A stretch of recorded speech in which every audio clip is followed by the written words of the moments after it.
Yeah, it's based on what we want our class size to be. We get people come to meetings and say, why don't you rent a couple of those portable classrooms and put them out front and take 16 of them?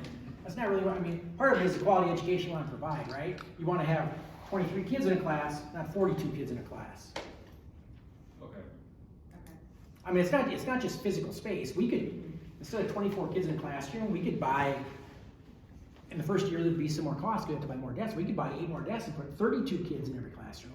But that's not really what we're looking for, because we're also talking about what's that do to academic achievement. Okay. So has your board set those class size limits, or Yes. is it kind of okay.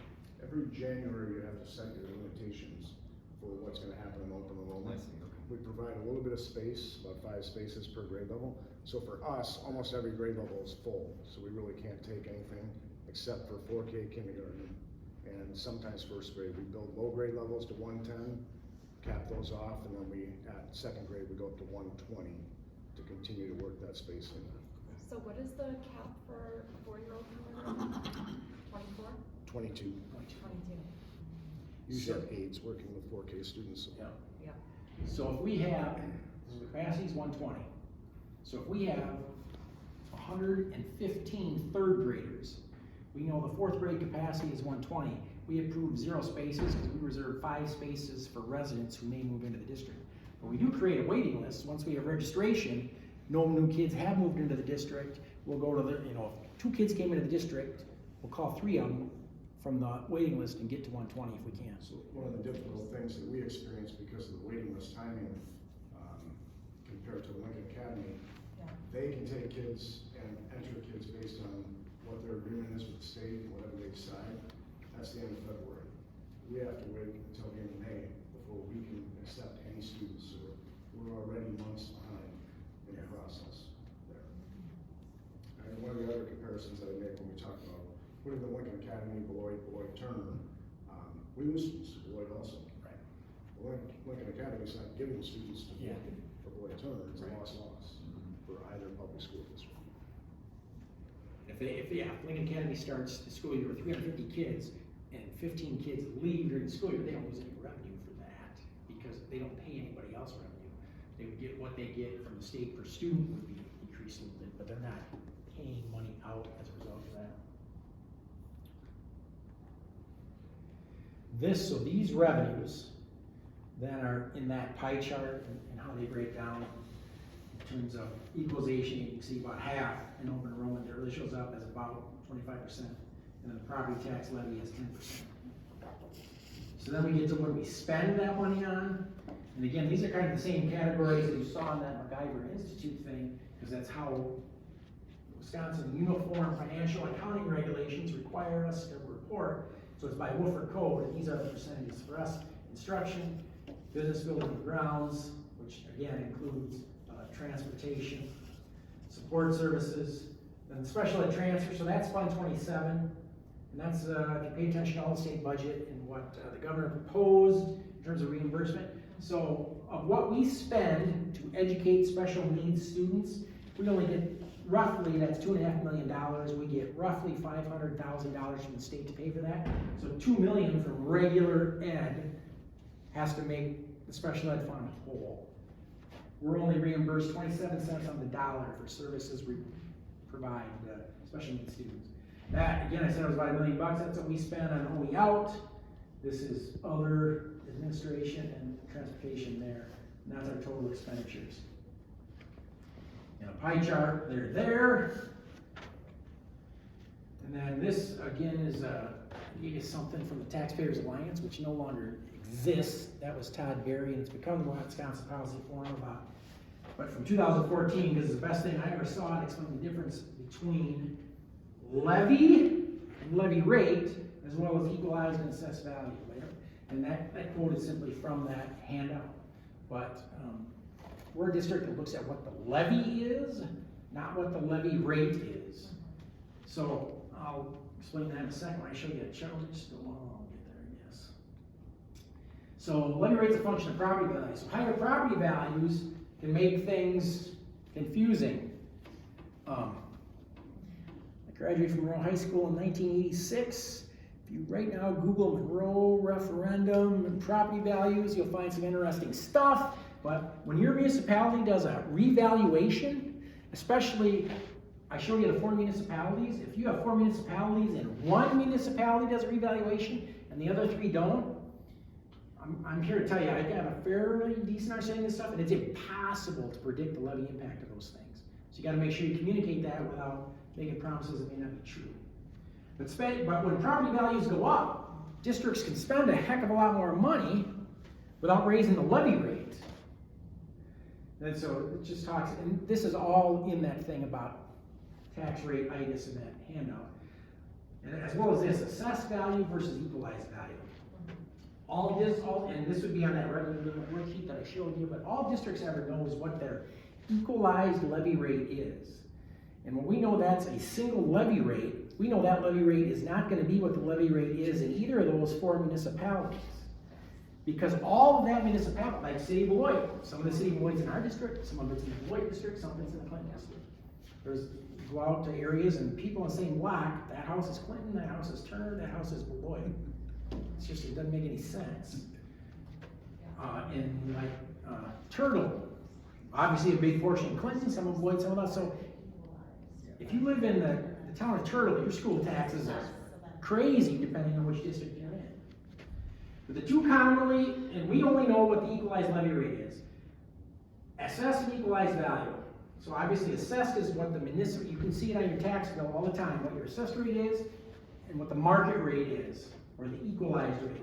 So assessed valuation, municipalities turn into the Department of Revenue. Department of Revenue equalize that to try to make it as neutral as possible so that what a student receives in terms of public support for their education isn't dependent on their zip code. They try to equalize it based on state statute by these factors. An equalized valuation results from the Department of Revenue tells us in October what our equalization rate, equalized property value is. Then we find out how much equalization we get, and that's when we finalize all that stuff October 15th. So at the bottom of the yellow, what the adjustment factor incorporates among other elements is actual property salary, sales municipality, and it's meant to be sure that a municipality who had a revaluation last year and one that has had a revaluation in 7 years, and their average, 70.1% of assessed to market ratio tries to adjust for those things. So then here's levy and levy rate history only for our district. So this is the tax levy. So this is not just Fund 10, this is all the funds. This is in total from the 4 municipalities. We send out, starting in 9-10, 4 bills to the municipalities saying we need $4,830,000 from you. For all these years, that never changed. So we never increased our levy a single dollar. Levy rate is here. Levy rate, as I just said, is a function of equalized property value, which was growing. So you could potentially, if all you care about is levy rate, here, these numbers. In 9-10, our levy rate was $10.01. You could potentially, in 2014, call me and scream at me because I raised your levy rate to $11.88. Here's what I'm telling you. I got getting the same amount of dollars I got here as I got here. So your taxes, your individual taxes might have went up, but your neighbor's paying me less than, because in total, I'm getting $0 new. So we do this for a lot of address, like every administrator and every board member in our district. But this is a typical address of a current board member. Since 2012, we track this. So this is an address in our district. Here's the assessed value. So this tells you, the reason this is highlighted in red there is because they had a revaluation. They were reassessed. So that column changed. This column, market value, is changing every year. In 2012, this property owner paid this much in school taxes. In 2022, they paid this much in school taxes. From 2012 to 2022, their school taxes increased by 2.92%. That's actual tax bills, which looks different than what this does, because this is equalized across municipalities, this is a specific taxpayer. So in 10 years, that person's taxes went up by less than 3%. I can look that person in the eye when they come to complain and say, I think we've been pretty responsible fiscal stewards of your dollars. We haven't jacked your taxes up in 10 years. Here's equalized levy rates. This is another, a third of the handouts.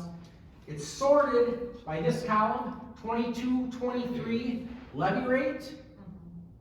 I am not a levy rate guy, I'm a levy guy, but people love to talk about this. So sometimes you gotta provide it in this format. Here's the last 6 years. So over the 6 years, the total increase or decrease is here, as well as percent, and then it's each year. Year increase, year increase.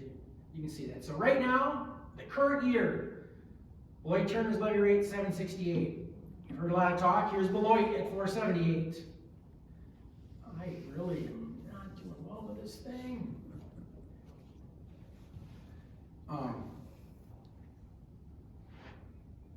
There's Clinton. A lot of these people, I used to live in New Glarus, but it's area districts that we sometimes compare ourselves to. I provide that just for you to see. Hey Brad, Yep. can I ask a question? When you, so a slide or two back, this, yes. That? Yes, I mean, this is beautiful. I hope, so Jeff and I were working on the informational, document, like how do you understand your property tax bill? And, you know, one of the things you said is true about your mission for Turner District is to have, public trust and communication, right? So could you just tell us like what, I mean, you said you share this with different people. I mean, how do you do that? And, you know, what could we, you know, what would you recommend to districts so that this can be an exchange back and forth and you don't have blow-ups or you don't have, questions about transparency? Probably nobody sees this beyond our board, to be honest with you. We share this every once a year with our board. We did this. Yeah, for the referendum, kind of showed, we took them and said, here's what the average. But that's so brilliant. Is that an actual property or did you make up? Oh no, that's an actual property. That's not So your that's- address, that's So- not your address, because your address is on. You can find my- Wisconsin taxpayer. Yeah, so no, but on this sheet, mine's on there because I pay Evansville municipal taxes and Evansville school district taxes. So on my sheet, my address is on the sheet that this one is. So then, do you have access to all this information where you could conceivably, with enough computer power or manpower, produce something like this for every taxpayer in your district? Yes. Yeah, Rock County GIS tax database. With the exception of some city of Beloit properties Rock County doesn't list, you gotta contact the city to get that. It goes as far back as 2012, that's how deep we can. Right, yeah, we only go there because that's because you can, That's really good. so you can find your current, so yeah, so when somebody calls me, I say, what's your address? And I'm looking at their tax bills, I'm talking to them. And then on the top of that, you can go to tax bills, and you can go all the way back to 212 to see. There's Here, another column, full disclosure, that we have on these, that shows their municipal tax rate. Because it varies based on whether it's in the city, the town. yeah, so. So there's a difference. Yeah, this is cut off here, because one of the municipalities over this time has increased taxes by like 69%. And we didn't really want to upset them if they were in the room when we talked about this. But You're not responsible for them. oh, correct. But we get, We also, they look at their total tax. Total tax bill, that's why you wanna break it up like this. right. So here's the other thing that freaks people out, or people don't get, is if you look at Rock County or Black Hawk Tech, you would think everybody in Rock County does the same thing. Well, that's not true. Some people in Rock County, for their Rock County taxes decrease, or for Black Hawk Tech, when they've had some referendum, some of them decrease and some increase. It's because of where the municipality is in terms of their ratio of assessed to market value. In addition to other things, when a TID district closes in a district, things go out of whack. I'm out of time, just a So moment. do I hear you saying though that you don't share this with people, but why not? I mean, you're Oh, saying it wouldn't be helpful. We do it in public sector. We do, okay. Here's- Or if here- anybody challenges their tax bill, we'll take their entire tax bill. That would show it too. And it breaks my heart to say this, but as interested as the two of you are in this stuff, the average person doesn't really love talking about this. Yeah, but they do kind of relate to their own Yeah, that's, what- And yeah. that's where it kind of begins and No, ends. that's where every conversation I have, I try to get their, Put that back up. Just But one. Turner has a real advantage, because you've got so much stability. My own property tax bill 4 years ago was 2,000, went to 24, went down to 1,000, and next year with a failed referendum will be 0. Try to explain that to people. Especially when you put, I think that's Yeah. important to look at this list. Like, the only districts that have super low tax rates are union high school districts, because Right. they're only serving 9 through 12. There's a whole other tax rate that comes from their 4K through 8 school portion. So their school portion is truly. Right, they would have 2 school Added taxes. together. But Beloit's tax rate, the levy rate, is astronomically low compared to all other school districts in the state. And, yeah, they paid off a whole bunch of debt service debt early is what they did. Yeah, Right. yeah. Can I say one other question unrelated to this? So you mind staying late, I'll be here forever. Well, just, okay, you wanna? No, No, yeah, let's take all the time. Okay, Yeah, this yeah, one, we're fine. this is very quick. Early on, you had a slide that showed, thing up here that showed how much the state of Wisconsin would have available for school aids in the 23-25 budget. Yeah, And not then down at the bottom. for every, all that shows is what their budget surplus was at the end of 23, Okay. 21, 23 by then, but yeah. And then, have you broken that out as to what's one-time versus continuing revenue? No, Because, so the one-time revenues could conceivably not be put into, raising So I would, your. yep, and I get that, we talk about the fiscal cliff and using one-time dollars to fund operating expenses, which is interesting, because some of the people right now are saying we can't possibly invest that money in schools, because so much of that revenue is one-time dollars, are the same guys or women who at the time said school districts are swimming in federal COVID cash, which is one-time money. That's how they should support their operating budget, including salary increases. But now you don't do that. Here, and I'm with you on that, but here's the other thing is what you gotta look at is, that's the 21-23 biennial, they're gonna complete the 21-23 biennial budget with that surplus. They also have a 23-25 biennial budget, so they know what the governor's planning, but right now that's projected to be like a $5.3 billion surplus. And that doesn't include any one-time money because the COVID money's Okay, so that's a gone. recurring surplus you're talking about, ongoing, okay. Well, at the end of what they are, Yeah. based on the current budget projections, yes. I think probably as we look at it as a school district, our biggest challenge right now is staffing, finding qualified staff. I was just talking to Dr. Beckley about this. We posted a kindergarten position, a 3rd grade position, 2 3rd grade positions, and a 4th grade position. When Dr. Beckley was assistant superintendent, those were always 120 plus candidates for those easily. We had 4 applications for kindergarten. We had 7 applications for 3rd grade and 6 applications for 4th grade. That's the total, the complete window. That's what we're competing against. So to say, you can't have any new dollars, you can't raise, starting pay in our district is actually high compared to most districts. We start at $46,000. That's not a lot for a 4-year degree. I can speak as a Beloit College grad who just paid off his student loans this year. So it costs a lot to get a degree, and then we're asking these people to make $46,000 a year to do what they do, and do it without any more dollars, year after year after year in budget. That's really. Our goal has always been, regardless of what CPI is, to give professional educators at minimum $1,000 per year in increase if they come back to us. For next year, $1,000 per teacher would be about 1.71%. We know CPI is 8.0%. We don't know what we're gonna get in state revenue. We know if we do not get state revenue, we can't afford to give employees 8%. So the board could, we're not getting a new revenue board, I'm not saying what they're gonna do, but the board could say, you know what, we're gonna give employees a 2.5% increase because that's all we can afford. Here's what the board can't do. It can't say, we're not gonna pay the CPI increase in utilities or in fuel costs. We gotta eat those. So it's not just salary and benefit costs that are grown by inflation. What we're paying for food to feed students. I mean, all those things, and having went through a referendum in COVID, what happened to lead times and things being inside, anything you order takes longer to show up. and it costs more than it used to. Anything. Bus, great, we own our own buses, one of the few districts that still do. We find it more economical, we find it way more flexible to do what we need to do with our students, including travel them to events and the things that we do. When we bought our last big set of buses in 2006, those buses were about $66,000. Every one of those buses today is $100,000. Easy. And again, if you'd like to drive any of those buses, come see me.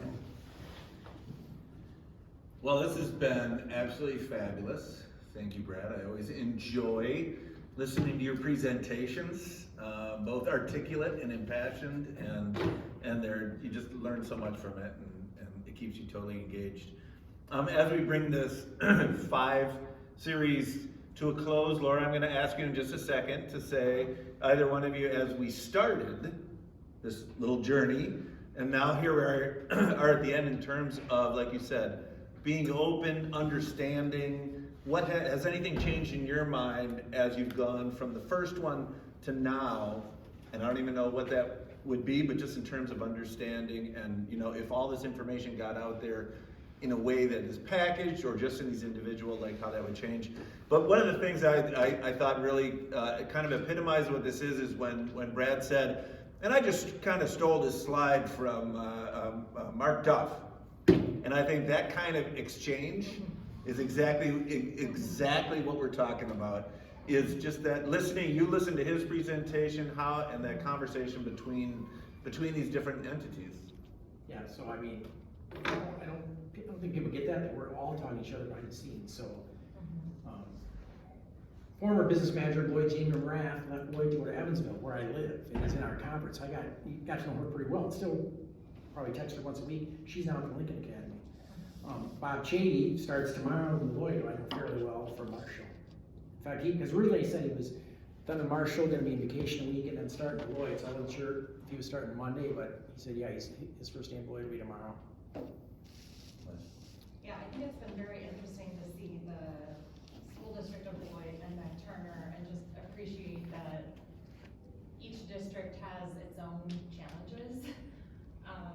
And it is hard that so many of these decisions are made at the state level, and yes. You could talk about, so, I don't know, 4 months ago, Professor Grube emailed me, and I don't know, I think probably in preparation for this, but the topic was levy credits, which I didn't even mention today, but I could get on my soapbox about levy credits anytime somebody's Well, like to that's listen still to an that. open question that we have, so maybe we can So talk he- about it later. Yeah, I could, At a later date, yes. and I will, because there's so many school districts in Waukesha, I'll testify for joint finance in the Dells, will be the day I'll be there, but I do that each year. I think anybody that does these jobs, part of it is advocating for public schools, and if you're not doing that, I'm not sure. Now, I should say that in the first 5 years of your job, you're just trying not to get fired and figure out what's going on. But after that, advocating is part of what this job entails. I mean, and God Christ, we've both been doing this long enough that we know people everywhere because we're older than most of them. But so Kathy's, when I got this job in 2006, Kathy Zorgas was the business manager in Clinton. She, March 1st, business manager in Clinton. She went to East Troy 14 years, now she's back in Clinton. Clinton's former business manager, Dan McCrae, is now in Janesville. And so everybody in the area is pretty tied together.